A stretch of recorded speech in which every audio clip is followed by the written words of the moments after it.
Akira is our speaker today. Akira Ninomiya.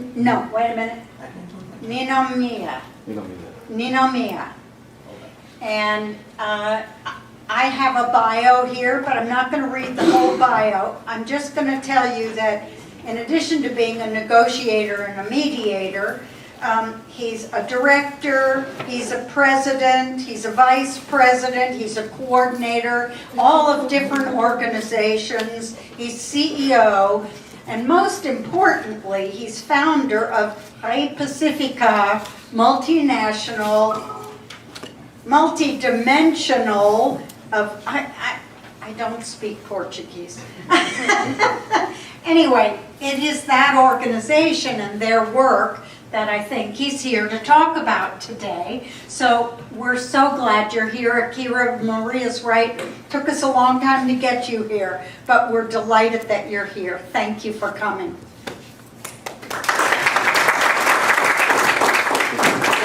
Whichever one you want. Is that good? Okay. I will forgive your Portuguese if you forgive my English, okay? Good morning, everyone. It's a great pleasure to be here today. I truly believe words are not enough to express how honored I am to be here. New York has a special place in my heart, as you're going to see during my lecture.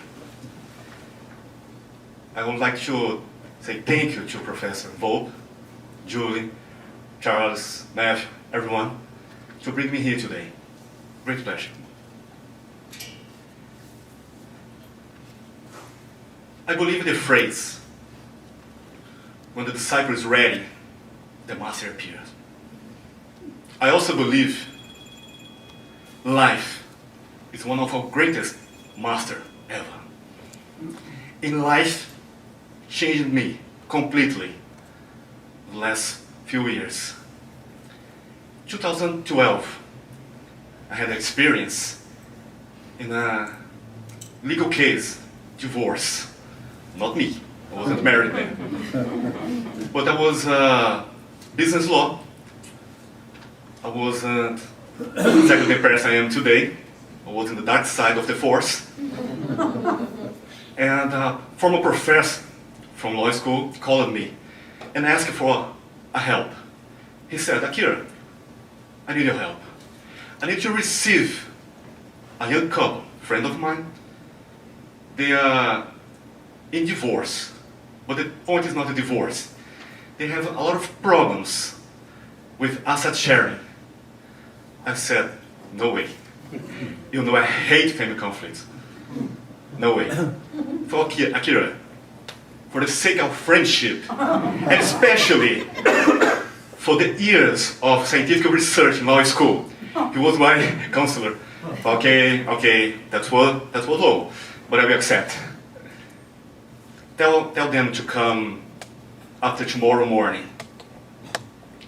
Believe me or not, it only took me 5 minutes with them. 5 minutes to regret. 5 minutes was almost eternity. It was discussing, talking loudly. Oh my God, what am I doing here? 5 minutes and I said, okay, your reason to be here today is to be a couple again. They said, no, okay, I have your attention. I'm not here to help you with this. My former professor just asked me to help you with the asset sharing. If it's okay for you, I will put each of you in different rooms and we will talk. I was not mediating, I was just helping as a lawyer. You know, my first expectation was to find something legal with their business. It was my work in Brazil. You can imagine how many clients I had. Okay, each one in different room. I took the papers, documents, spreadsheets. First frustration, nothing wrong. Okay, let's talk. I first went to talk with the young lady. I came to her. Oh, okay, your husband told me any way you want to do this is okay for him. You just want to quit it as soon as possible. Jesus Christ. She started to speak loud again. I'm not gonna let him make this with me, because I'm not the wrong person here. I know the main reason for all this. He was the one who changed it. He was the one who changed it after the marriage. Oh, I understand. And talking. I said, okay, just for curiosity, you know? I'm not mediator, just curiosity. For how long you been married? And she said, 7 months. Really? Whoa. And for how long have you been together before that? 7 years. I wasn't married at that time. And started to be afraid of marriage. There should be something really wrong. You get the marriage license, like a dark cloud over the people. Trumpets blowing. The 4 horsemen of the apocalypse coming. The plagues of Egypt. Grasshopper, sandstorm. Something really wrong. 7 years together. No recall. No complaint. They were married. What happened? That's what the question. What happened? Okay. And I told her, if you allow me, I have 4 sisters. I'm not survivor. And I did learn a lot about the female universe. And it taught me to respect a lot the human universe. One question. What you saw in that young man that made you fall in love with him and gave you patience enough to wait for 7 years to marry him? She started to think, and she said, I always thought how beautiful it was and honored how he took care of his family. Oh, I'm curious, more curious now. And okay, can you tell me a little more about this? And she told me. His father died when he was 16 years old. A few months after that, his mother had cancer. So he starts to work, take care of his mother, and also help her to raise his 2 younger brothers.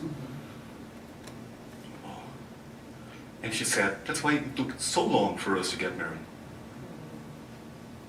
He said to me, I have to wait to see my 2 brothers in university first. Honored man. But okay. What he did after the marriage? She said, all I can tell you is how I felt abandoned. Abandoned how? He went out and left you at home? She said, no. But he was not giving attention enough for you?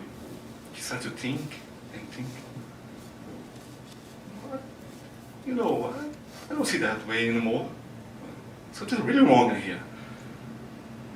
And I asked her, what if you were feeling abandoned, but not exactly by him? What was the story?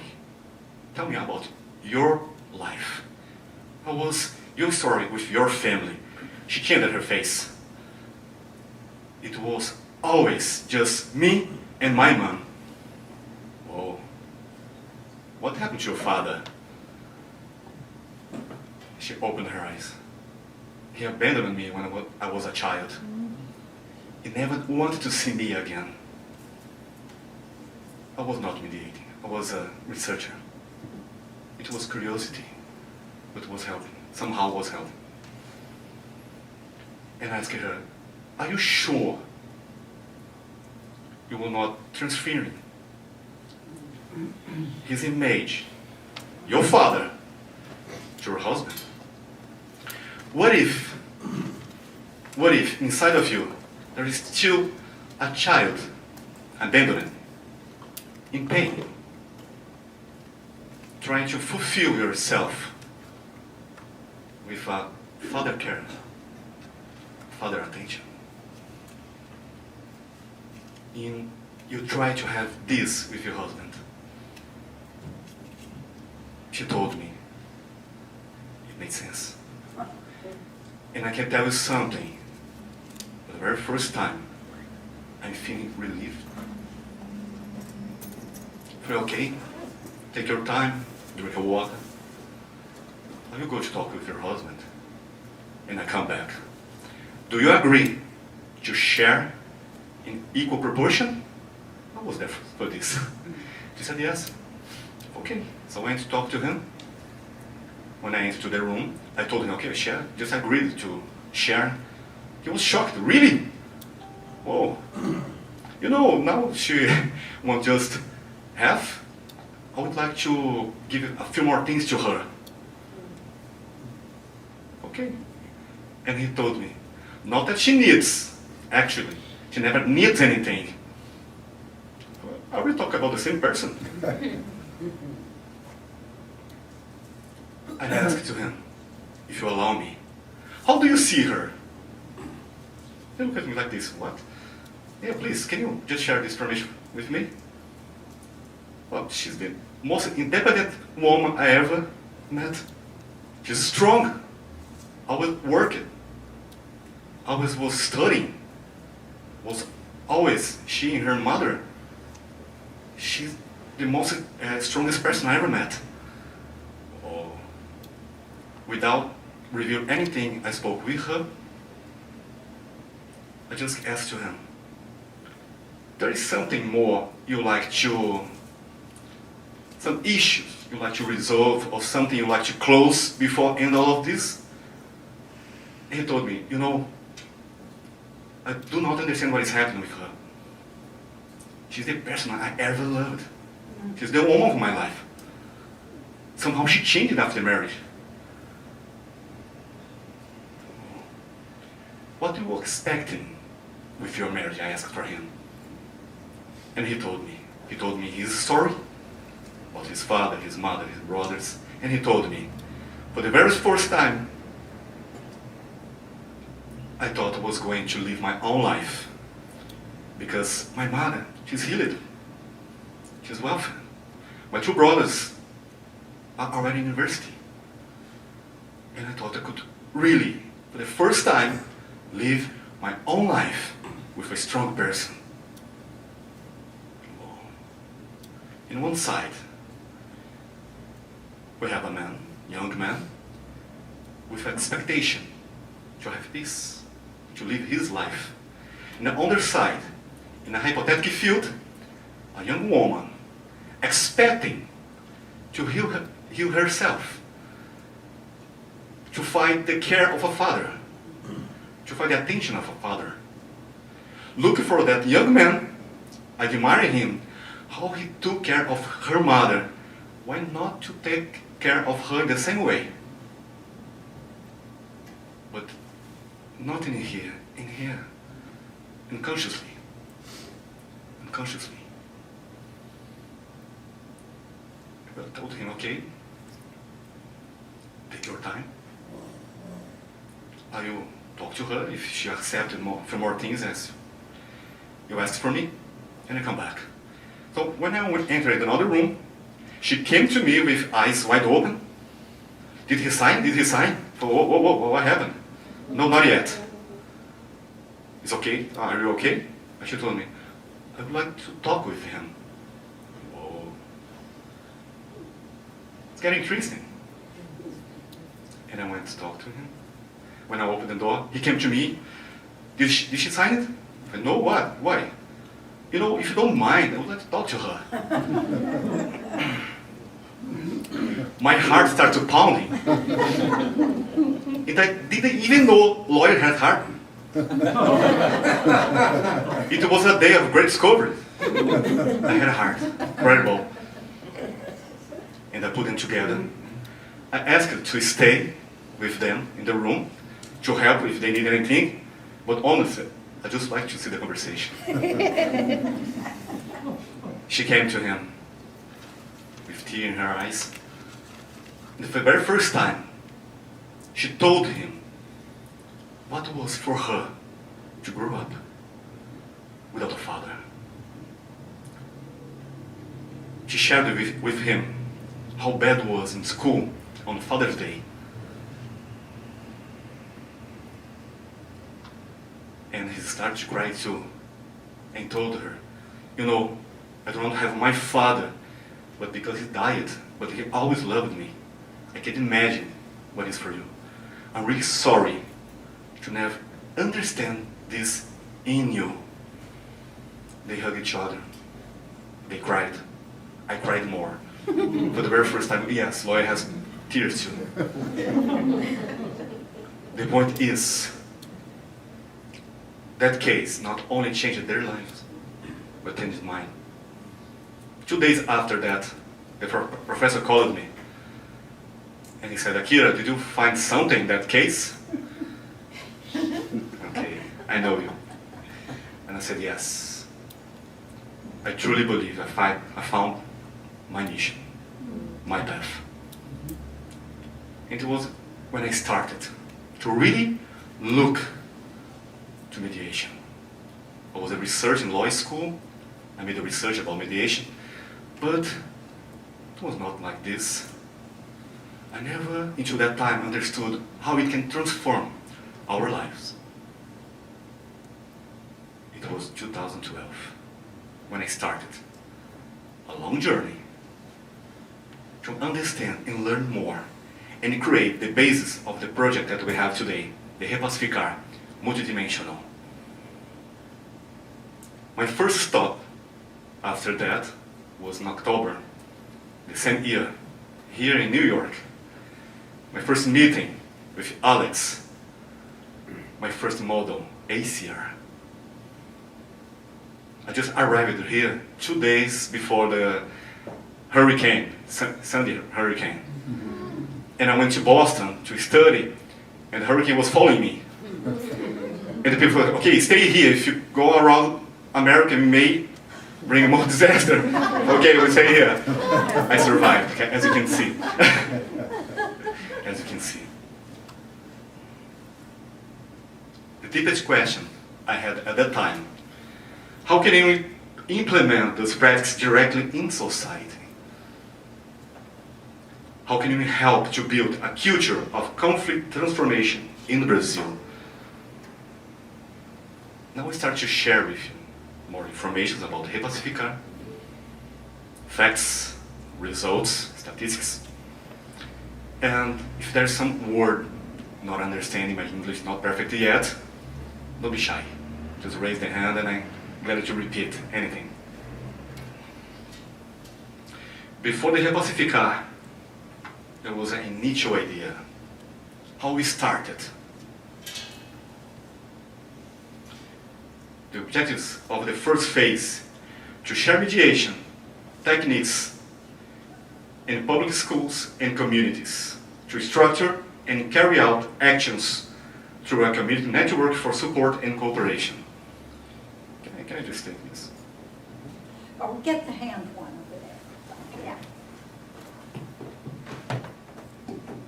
Thank you. Should be on. Okay? Yep.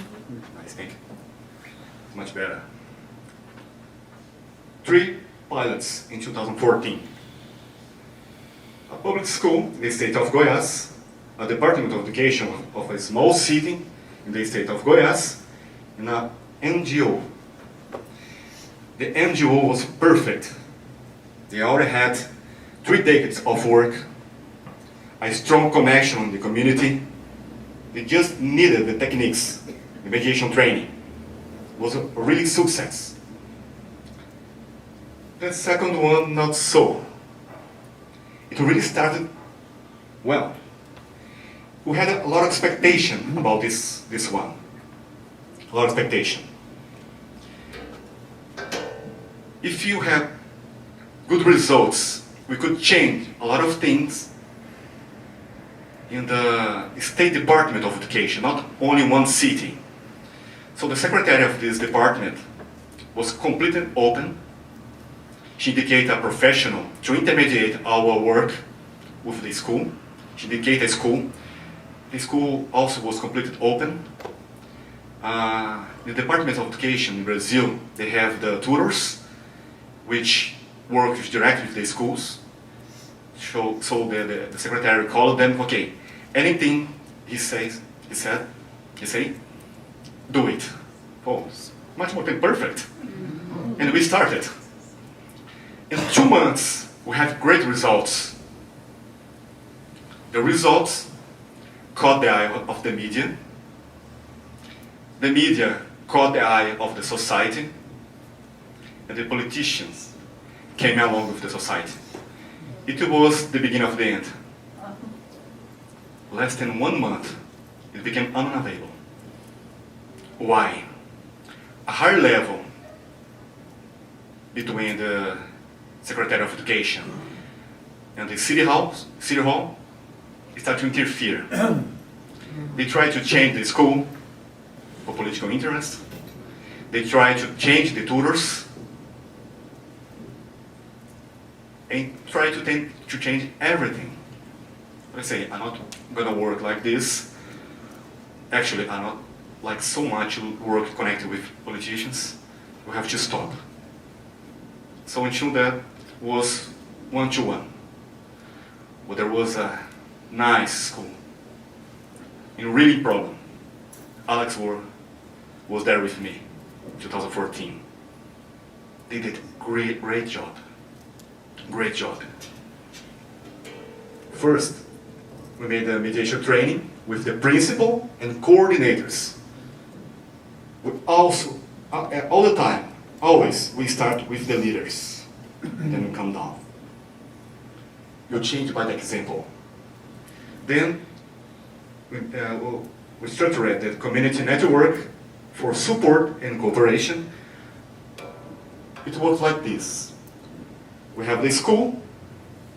In Brazil, especially in my state, the school do not have a professional team to help them, as psychologists, social work, all those professions.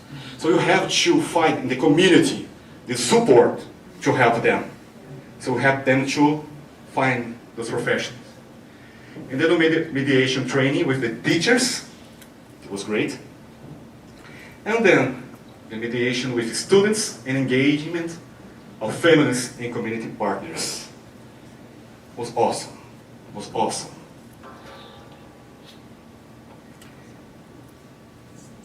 They sent to us the problem students of the school.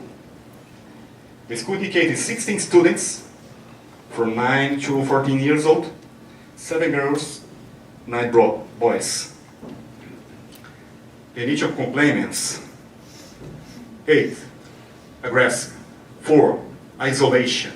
2, learning disability. 1, drugs. 1, self-mutilation. All of them was creating conflicts, all involved in conflicts. Before that, we made something really wise. We invited the Department of Education to send a psychologist in social work and 3 tutors to see everything and take note of everything to make sure everything was doing the right way. So they were validating the work. The original cause, aggressive. 7 students would reflect the conflict with the father, specifically the father. 1 student was diagnosed with childish behavior. Isolation. 1 student, the father who is in drug addict. 1 student, the mother was killed by the mother of other students from the same school. 1 student, the father abandoned. 1 student, intellectual disability. Learning disability. 1 student, father abandoned. 1 student, never knew the father. Always coming the person, the father. drugs, problems with the stepfather, self-mutilation. She suffered sexual harassment by the father. We just opened the Pandora's box. The results. 87.5% of the problems originated in family problems and conflicts. 12.5% were a mental development problem. Why this result was so important for our work? We demonstrated for the school, the department, there's a huge difference between the conflict of the school or the conflict manifested inside of the school.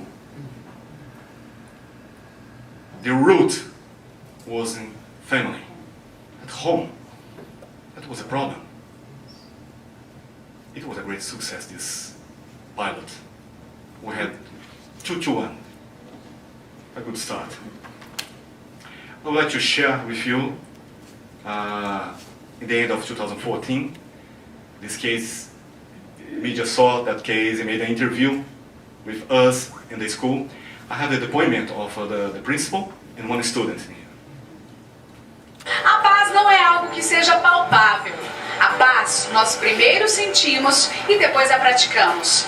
E a pergunta é: qual o caminho para a paz? Segundo a Unesco, é através da educação que se opera a mais ampla introdução aos valores, habilidades e conhecimentos que formam a base do respeito aos direitos humanos e aos valores democráticos, a rejeição da violência, o espírito de tolerância, a compreensão e a apreciação mútua entre indivíduos, grupos e nações. E foi baseado nesse princípio que, em Goiás, um projeto está mudando a realidade de algumas famílias de alunos de uma escola estadual. O projeto de pacificação ainda está no começo, mas já colhe resultados significativos. Segundo a diretora Valquíria de Menezes, no começo foi tudo muito novo.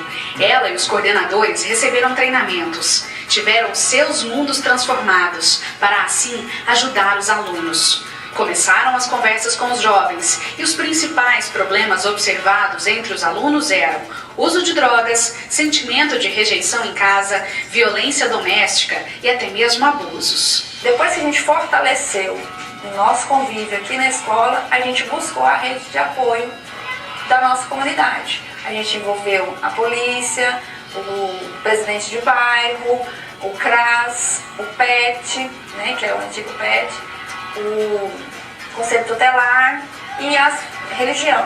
Cada um, nós conversamos com cada um para conhecer um pouco mais, né, anotávamos, fizemos um relatório de cada um para a gente entender mais como que é a vida dele em casa, por que eles gostam tanto, porque a maioria dos nossos alunos amam vir para cá.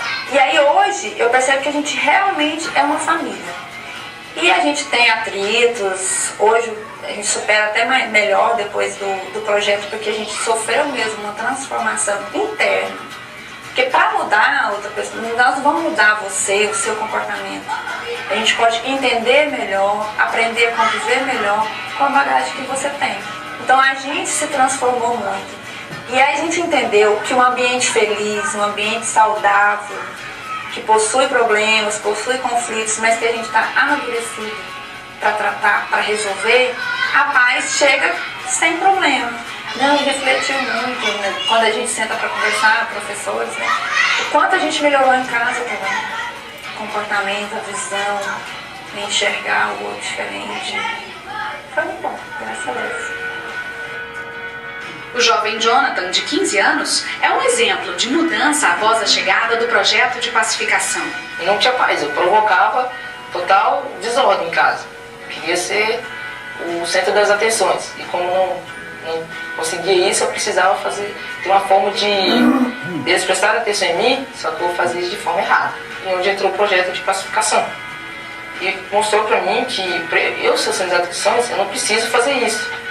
Eu, sendo um cara mais calmo, mais respeitoso e tendo mais tranquilidade, eu conseguia trabalhar com eles e mostrar para eles o meu lado, que seria o meu lado bom, que eu que eles trabalharam comigo aqui no projeto. Se a gente for trabalhando de pouquinho em pouquinho em cada escola, que foi o que aconteceu comigo, a gente pode mudar o mundo. Eu não falo assim, meio exagerado, mas a gente pode mudar o mundo sim. Trabalhando de forma agradável, de forma considerável, mostrando para a pessoa que ela não é um ser ruim. Porque a gente é ser humano. A gente mostrando para ela que você pode, você consegue, você vai chegar lá, com educação e respeito, a gente pode um dia mudar o mundo. E assim dar paz aos futuros, nossas futuras gerações, que serão os filhos dos filhos meus.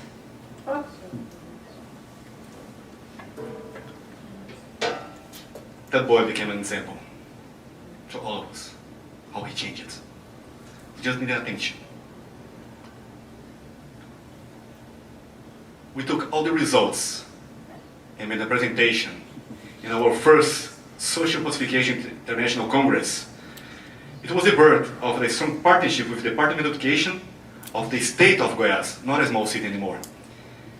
In our audience, it was the professor Raquel Teixeira, that woman on the right, and she came to me and said, I understood what yours is your idea.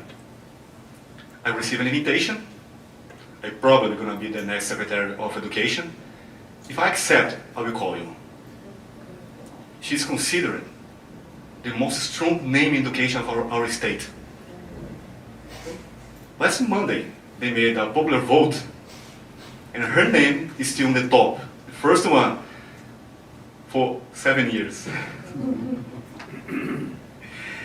And it was the beginning of 2015, February, she called me. Akira, I need your help. Okay, bring it in. The news already was showing a conflict with almost 350 students with the police inside of the school. I said, what? She called me for a first meeting, almost 30 people in there. The principal of the school, coordinators, teachers, parents, the police, all confused. And I told them, okay, what do you want? She told me, I want you to help me to work on their relationship, because it's the second month of my work in here. I can start like this. We need to reestablish the relationship between the school, the community, and the police. So, okay, allow me to go to the school, make a visit. 2 days after that, I wasn't there. When I arrived, was another principal in charge. She came to me, okay, I'm in charge now.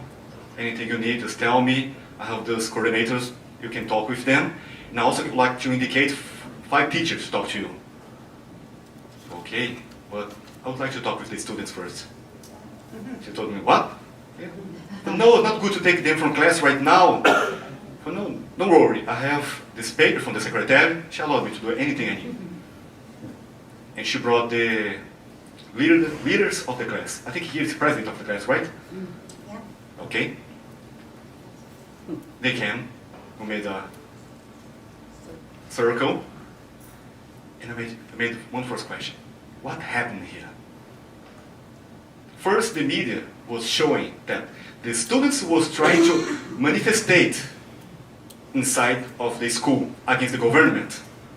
But there was happening a strike, bus strike, in the same day. Okay, they was trying to do this, the police came and stopped them. This is wrong. This is political issues. Oh, okay. And as for the students, what happened? Was that? They said, no. No one was trying to manifestate. No one. What will happen? No, because the bus was going to stop. And we asked to leave earlier because we had to take the bus. So who started the conflict? I'm talking about this conflict here. I'm not sure if you can see, it's a little small, but we're going to see 3 police officers trying to take one student, really aggressive, and another student trying to help his classmate.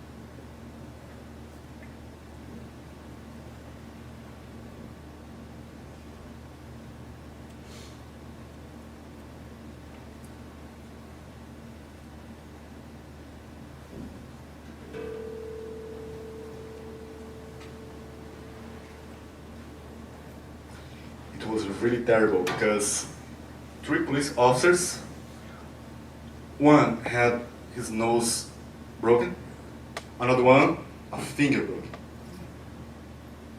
That's why the commander of the police was really mad after that. And I just asked for them for what started that conflict. You will say that we're not trying to manifestate anything. To manifest. To manifest, yeah, thank you. Or demonstrate. Demonstrate. These are civil manifestations, you know, on streets, things like that. Protest. Thank you so much. Thank you so much. I heard Brazilian colleagues here, please. You should help me. It's time to mediate. You're doing fine. Yeah, thank you.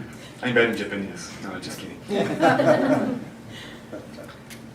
And one student told me, no, it was not about the protest. It was about the police officer coming in here and trying to arrest a student. I said, what? Please tell me more. I saw 2 boys in there. Where is it? Where are they? So, okay, the one who was arrested just left the school, never came back. But another one is still here. Okay, please call him. And he came, and I asked him what happened. On that day, there was a former principal in the school, without no authority in the school. And when he saw students in the common area, he started to ask them to go back to the class. And he took the arm of that first boy and tried to put him back. And he refused. They started to discuss, started to fight. And the coordinator called the police officers. When there is a police officer in a school in our state, it means the school already have a lot of problems. And they were arrived at the moment. When the students saw the police officer trying to separate them, he became extremely aggressive. Extremely aggressive. Okay, do you know why he was having this reaction? They started to look at each other, and they told me, smiling, he's the one who distributed drugs in here. Okay, well, there's nothing related to the protest. They said no. What you all would like me to do to help you? And they told me, the media is saying we are trying to protest in here. This is wrong. And they told me, we'd like to have our version in the media. Oh, I like that. I like that. So we called the Department of Education, we called the media, they made an interview, and they had voice. Voice. And they brought the idea to invite the police musical group to make a presentation in the school without wearing the uniform.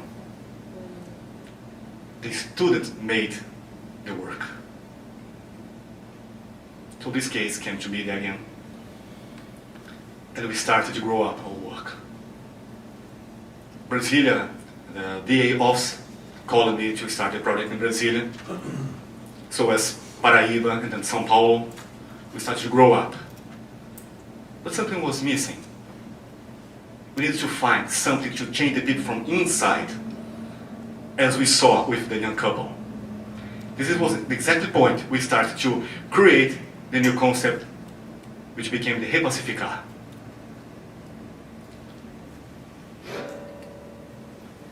I truly believe there's two ways to failure.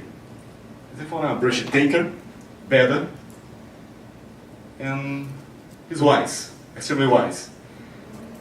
First way to fail, not teaching what you know. For this, you need to have mental generosity. Second, not practicing what is taught. Ethical coherence. And third one, do not ask what is ignored, intellectual humility. Alex knows how much I ask. Since 2014, he's my mentor. Just as like Mark and Denise, I ask all the time. I know that I don't know everything. Then we start to realize that RePacificar events. The first idea we had, I just got it from ACR. When Alex shared with me the annual conference event. Okay, it's a good idea. So we started. And we started to asking, learning, and sharing. And inviting speakers, so we could learn, audience, so we could share. In 7 years, 7 events in 5 years, 24 speakers. We have the RePacificar International Congress, the RePacificar Conference for Education, the RePacificar Meeting, the Fantastic Four. The ACR-gny speakers, always a strong reference and support since the beginning. Thank you so much for this. But we also started to look around the world to find models. Vern Harris, lesson from Nelson Mandela Foundation. It was in our second RePacificar International Congress.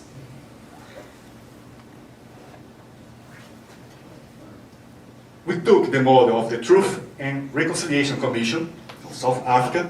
It was Nobel Prize working in peace with the Archbishop Desmond Tutu.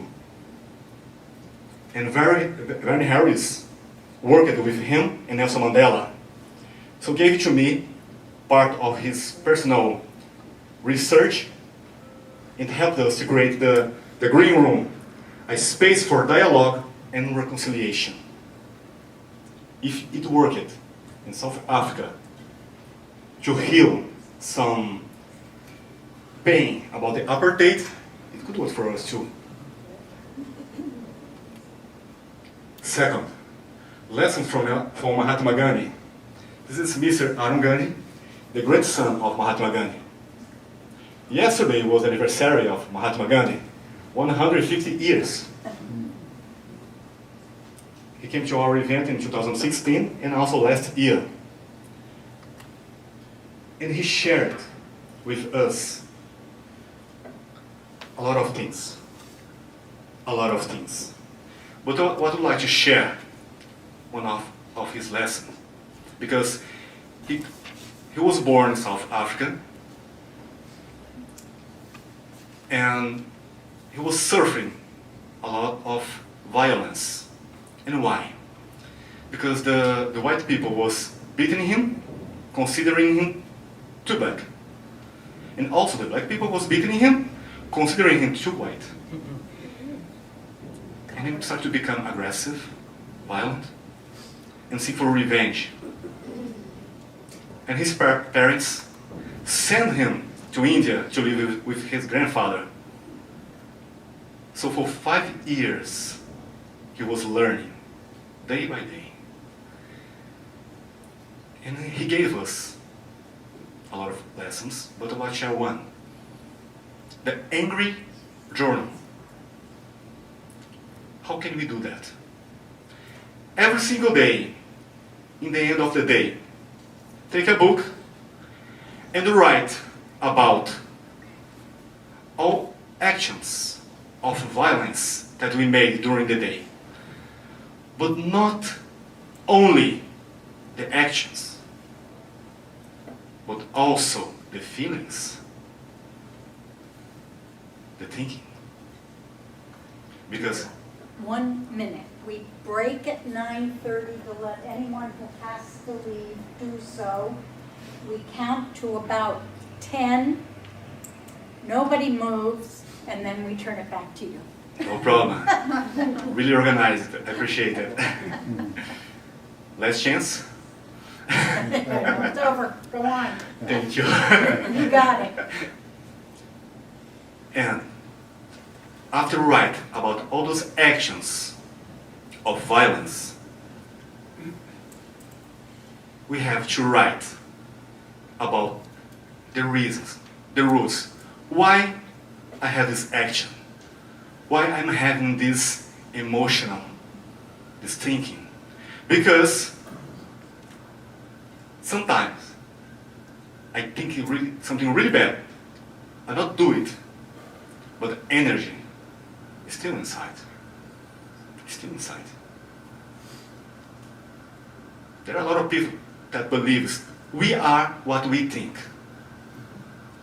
I'm not sure. Who in here ever thought about kill someone? Okay, that's a lot of hands. You did it? Thank God. That's why you're here today. Who in here ever fallen in love with someone really bad, trying to break it? He was not strong enough to do it. Please, raise your hand. Don't be shy. We're together. Huh? How many times? How many times? Yeah, much better. If you do not agree with our thinking or our emotional, so then we're more than that. Much more than that. I learned this with the Gant's legacy. And we took those lessons, and started to share with students to change their roots. I may not like the political scenario of Brazil today. I don't see myself changing them now, but wait for 20 years, they will see. They will see. That's the point. The third model we took from Japan, of course, I'm half Japanese. Manicou Nakagiris, in the 4th RePacificar International Congress, lessons from Japan. This is Kinjiro Ninomiya, the same surname. He is my ancestor. And he lived in Japan during the dark age of Japan. Before that, before him, Japan was more corrupted than Brazil today, believe me. Believe me. I sent a question to my social media at the beginning of last year, asking, when I say Japan, what comes to your mind? Just higher qualities. Honor, discipline. 2 days after that, I made another question. When I say Brazil, what comes to your mind? Jesus Christ. So, okay, but we are comparing a child with an adult. Brazil has only 500 years. Japan is extremely old. What separates us is time. Time is the master, as life. So he made an excellent work restructuring villages in Japan. People were dying in the streets without food. He made this work, and after his death, he created this statue of him walking with woods and reading a book. And the main phrase I always like to mention of his teachings is, you never change a country only in the economic field or political field. You have to start with the values of the society. If you do not work on this, not going to be changed. This is why Japan changed a lot. And then, finally, the RePacificar multidimensional. This is our work today. A social business, a concept developed in 2018. Why social business? We are facing Brazil right now a political work that wants to allow people to have weapons. Things are already really bad. Think about everyone with weapons. I have reasons to agree and disagree. My grandfather, the father of my mother, was killed inside of her house. I never met him. Years after that, they tried to enter my father's house, and if he did not have a gun at that time, something really bad could be happening. I have to reason for both. But my choice is not to choose between right and wrong, dark and light. My point is, who is prepared, emotionally prepared to have a gun?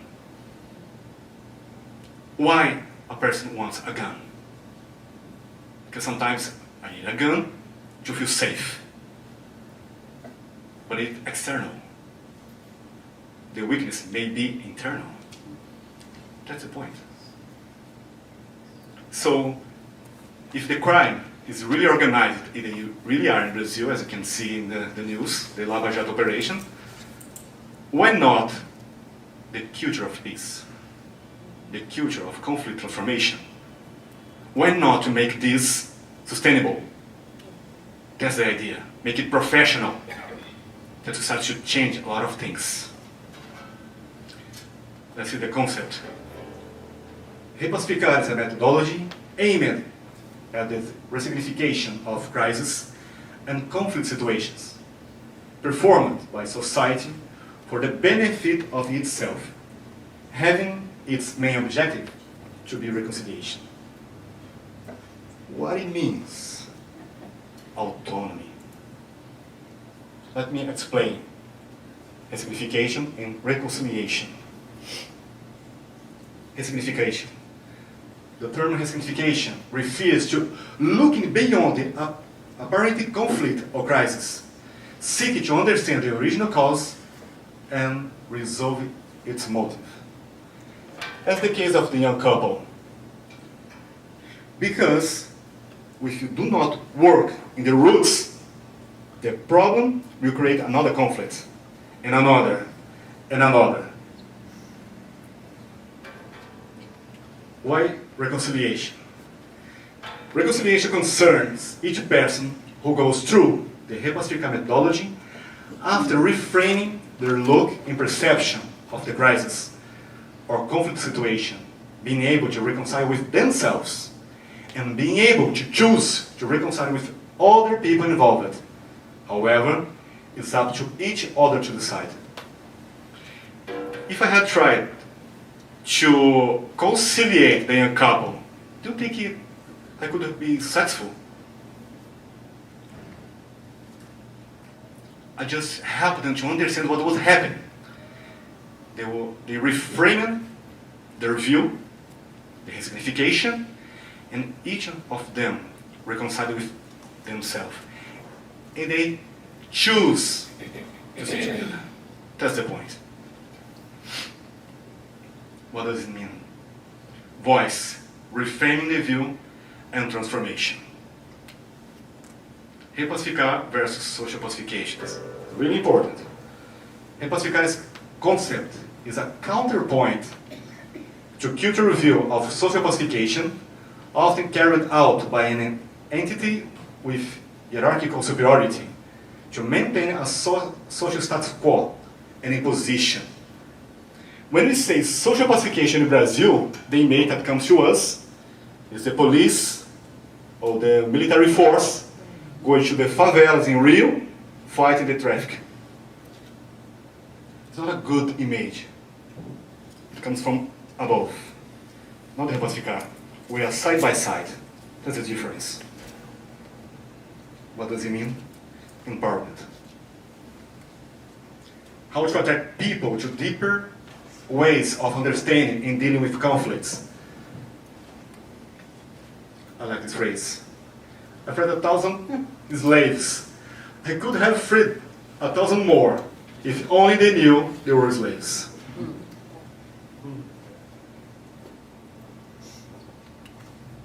what we did, what we are doing right now in RePacificar.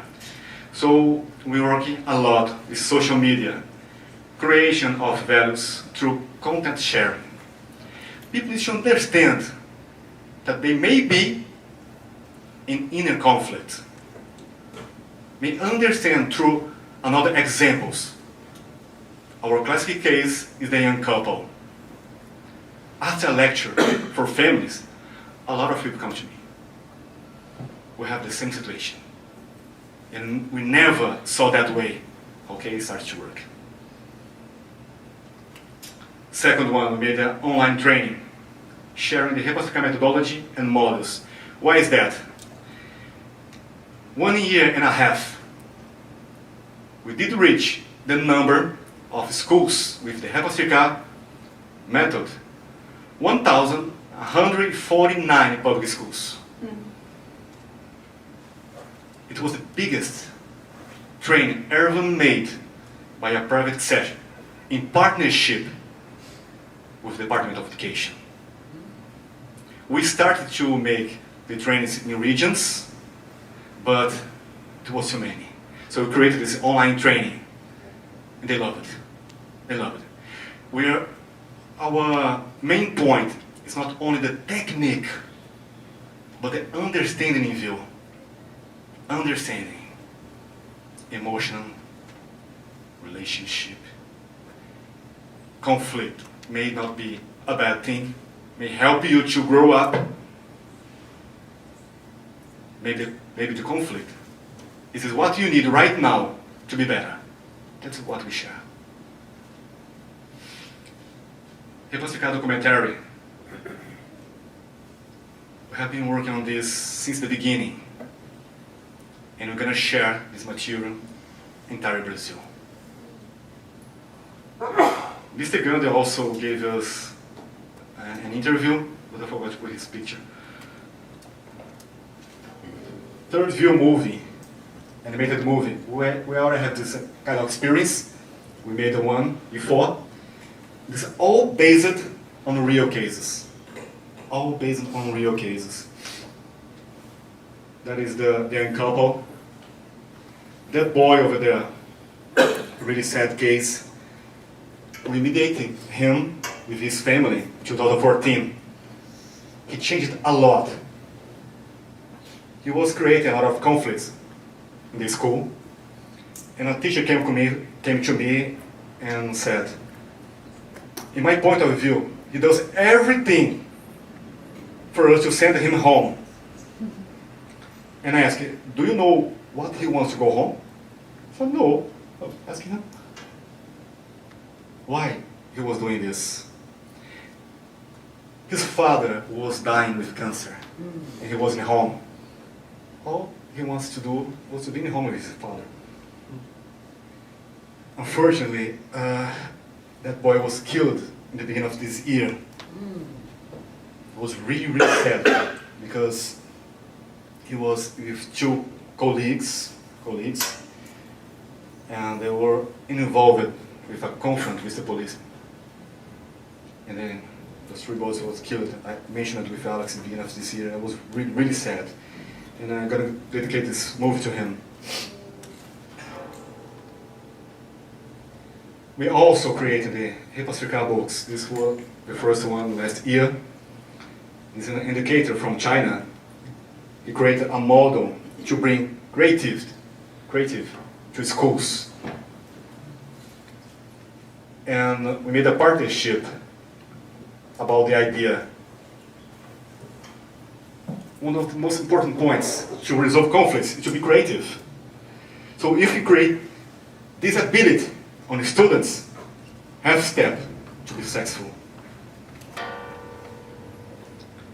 We have the second book. You'll be ready, I think, tomorrow. E-book. Please, I would like to invite you all to read this book. A lot of special guests. You may see me there, Professor Volpe, Mark Kleiman, Denise Shaw, Mr. Gandhi, Bernie Harris, our partner in China, Japan, Argentina, Professor David Hoffman from Harvard, and more two Brazilians with me. All of us sharing experience. All of us sharing experience. And we create all those things to support our work, to not depend of any help or action from the government. I will explain why. We also created the RePacificar app we're developing. And why we had to do this? Last year was an year of great challenge for us. RePacificar almost stopped. Almost. Why? In June of last year, we had our biggest event ever made. The second RePacificar International Conference for Education and Social Development. It was great. And the Department of Education participated with 500 teachers. And also contract us to share the online transmission for 1,300 access. In Brazil, I don't know how it works here, when the government make a contract with us, first you have to make the work and then they pay. Yeah, you can imagine it. 2 days after the event, they changed the Secretary of Education, our friend. Okay, and why was that? The Lava Jato operation started to investigate our former governor, and he was arrested. Released 3 days after, and he was sending some message for the people of the government, and they started to change the secretaries of the government, and she was one of them. And why? He saw his team was going to lose the election, and they started to stuck the contracts, waiting for us to pay them. I did it. I don't do this. To pay them for they can pay me. Never. They came to me, okay, I'm not going to pay you. Think about this. And in September, we had a RePacificar meeting with Mr. acr-gny. Great event. The department also had a reservation for 300 people. And considering I not paid him, they canceled it. So it stuck our work.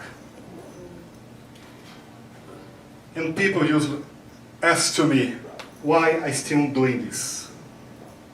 My answer, I'll not share with words, but now I share with heart. It is based on one of the most difficult cases I ever worked on. I call it the locked door. Really fast. A young man in a rising career, always helping everyone, always giving his best to everyone. But his quality started to become problems. In a relationship, his attention, his care, started to become controlling, possession. In his work, his hard work started to become too perfectionist. He started to become a hard leader. And he started to think, I'm trying to stop, but I'm not able. And one day he received a message about his uncle. His uncle has a stroke, he fell into a coma, and he went to visit him. For the very first time, he was in the same hospital that his father was when his father made a heart surgery. It started to bring him feelings too. 3 days after that, his uncle died. And his cousin called him, okay, I need a favor. I need you to say the final words for my father in the name of the whole family. When he arrived at the place, it was the same place of the ceremony of his father. His father died a year after the surgery. And he started to remember when he was 8 years old, in the end of the ceremony of his father, his mother told him, okay, it's time to say goodbye to your father. He refused it. He never said goodbye. When he arrived at his mother's house, he had another memory came from inside. He remembered the day his father died. He just entered in the bathroom. He had a heart attack. When his mother saw something was wrong, she called for help. And he was the first one to arrive at the place. He tried really hard to put the door down. But he was just 8 years old, not strong enough. So he started to understand that he was trying to compensate in his whole life. He could not help his father. He was trying to help everyone else. And it's really important. He had a very peculiar emotional reaction. When he tried to help someone, and he was not able to do this, his reaction was punch doors. So he understood why he was becoming aggressive. Try to control people, try to protect. The pain brings a quality that becomes a problem. Why this is so hard? It was so hard for me to work in this case. Because it's always harder when you are living it. That young man was me. I passed through this. My uncle died exactly between the couple case and my coming to New York. It was in June of 2012. And when people ask me why I do not stop, because it brings me a lot of problems, financial loss. I feel white hairs. I always say, I will never give up on me or my family, because if I am a better husband today, it's because of the RePacificar. If I'm a better father today, it's because of RePacificar. So I'll never give up on my family or me. So that's why I'm continuing. That's why I'm here. That's why I'm so grateful to you all for your attention and patience. Thank you.